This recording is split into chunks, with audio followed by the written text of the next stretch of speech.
자, 그러면 네 번째 출제 요소로 가보도록 하겠습니다. 자, 네 번째 출제 요소는요, 원리와 방법이야. 이게 이 원리와 방법이 우리가 정말 싫어하는 과학, 기술, 경제 지문에 많이 나오지 않습니까? 오늘 우리가 같이 공부할 경제 지문, 거기에도 이런 원리가 나오죠. 자, 봅니다. 복잡한 원리나 기술 지문에서 나오는 작동 방법들은 정말 출제 요소죠. 100%.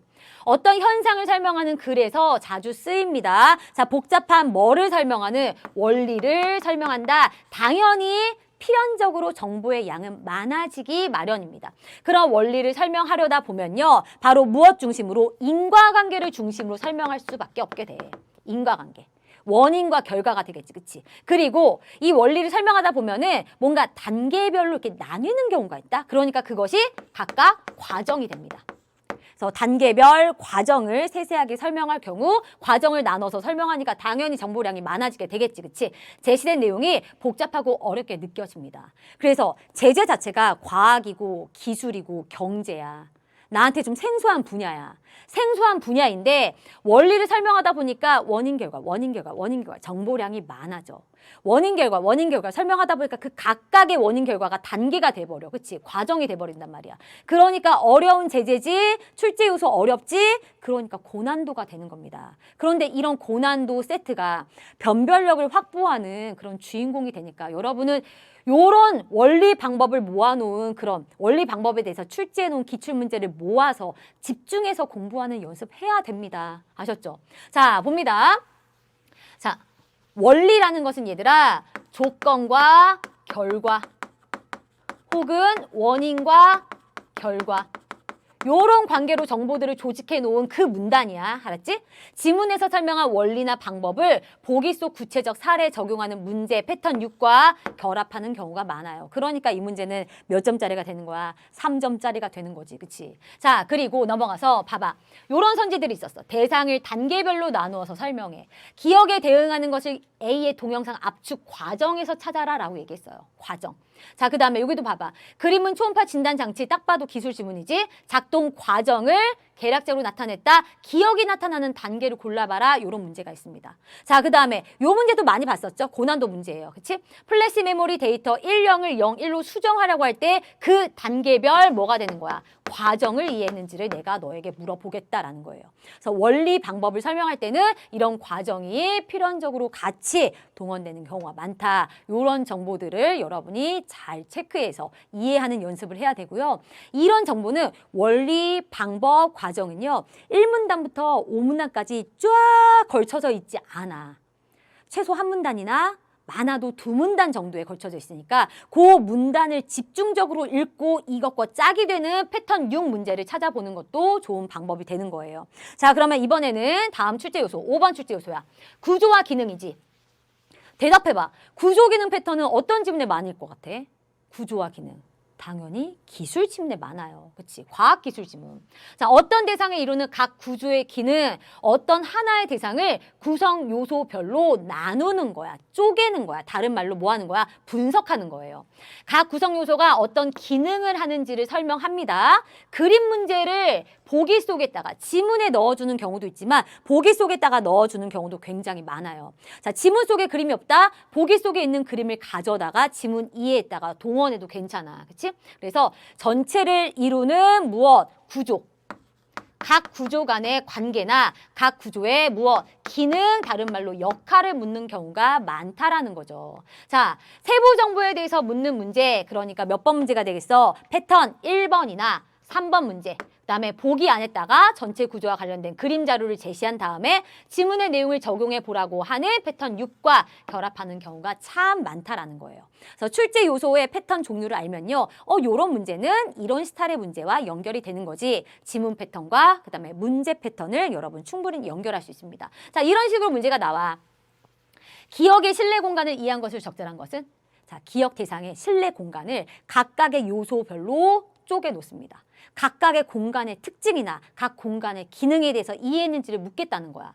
그 다음에 대상의 구조를 바탕으로 작동 원리를 설명하고 있다. 구조와 원리가 이렇게 연결되는 거죠. 윗글에 나타난 여러 장치에 대한 설명을 적절하지 않은 것은 요것만 봐도 그 각각의 장치의 뭐에 대해서 물어보겠어? 기능 역할에 대해서 물어봤겠지.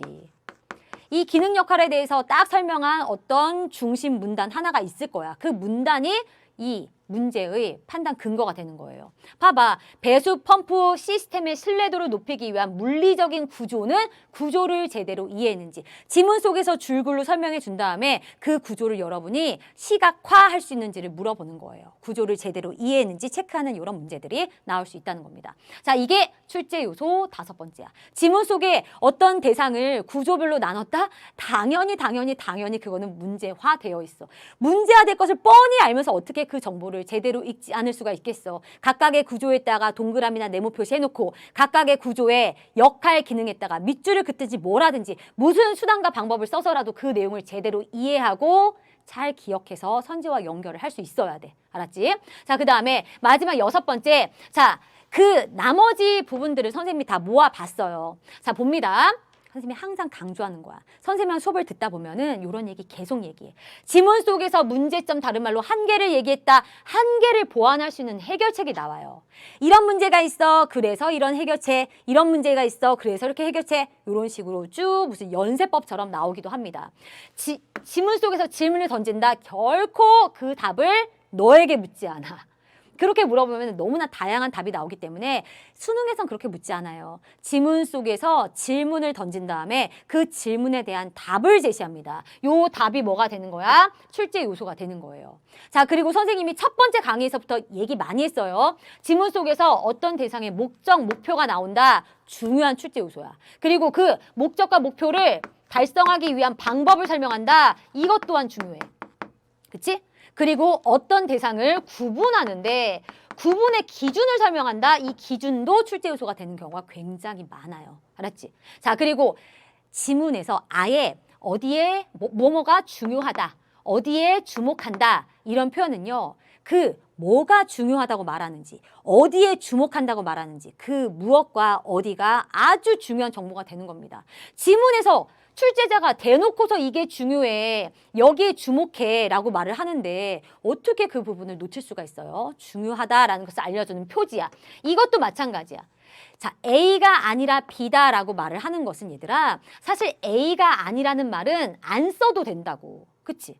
예를 들어서 하트는 B다 라고 말을 해도 문장은 만들어져. 근데 굳이 하트는 A가 아니라 B다 라고 말하는 것은 요거 어때요? 출제 요소로 충분히 활용하고 싶다는 뜻이에요. 그러니까 A가 아니라 B, A와 B를 여러분이 제대로 구분해서 잘 이해할 수 있어야 되는 거야. 알았지? 자, 한계나 의는 지문의 대부분 어디 나온다? 맨 끝부분에 나오지만 이런 것도 아주 중요한 중심 정보는 아니겠지만 자, 패턴 1에 그러니까 내용일치 문제의 선지 정도로는 만들어지기도 한다라는 것이고 이건 아주 중요한 정보예요. 비교하는 정보. A보다 B가 뭐뭐하다. A에 비해서 B가 뭐뭐하다. 선생님이 출제자들이 어떤 식으로 선택지 만드는지 보여줬었지. 그치? 자, 그 다음에 보조사 체크해. 말했죠. 출제자들은요. 먼저 각 출제자가 지문을 만들어요. 지문을 만들면서 굉장히 여러 단계의 윤문 과정을 거칩니다. 나중에는 이렇게 쏘면서 빔으로 쏘면서 다 같이 한 사람이 대표로 읽으면서 그 세세한 그 어휘뿐만이 아니라 조사 하나, 어미 하나까지도 완벽하게 다듬어. 그러니까 이런 보조사들 있지. 보조사 문법 시간에 배웠지. 이 보조사 하나하나에 의미가 담겨 있잖아. 이런 거 하나하나까지 다 계획하고 생각해서 다듬은 내용이야. 그러니까 그냥 쓰는 게 아니라 보조사 만이나 도를 쓴다거나 어떤 부사 반드시 절대로를 썼다거나 여기에는 다 의도가 담겨있고 의미가 담겨있는 거야. 이런 것을 사용했을 때 그 의미에 주목해야 된다라는 거예요. 접속어들, 접속 부사죠. 그치? 이것들은요. 하지만 따라서 그러므로 왜냐하면 결국 즉 얘네 자체가 중요한 게 아니라 얘네들이 딱 눈에 보인다는 것은 이것들의 각자 뒤에 이 표지들의 뒤에 나오는 정보는 중요하다라는 뜻이야. 그래서 이런 표지들을 발견했을 때 정신 똑바로 차리죠.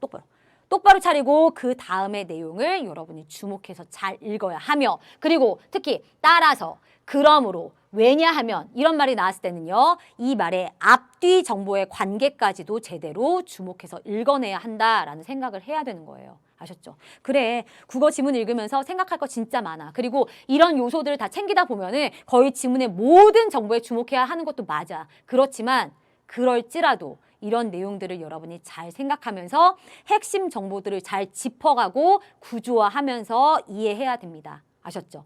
자, 선생님이 오늘 이 시간에 출제 요소 패턴 6, 특히 6에는 많은 것을 모아놨지만 이렇게 정리를 해드렸습니다.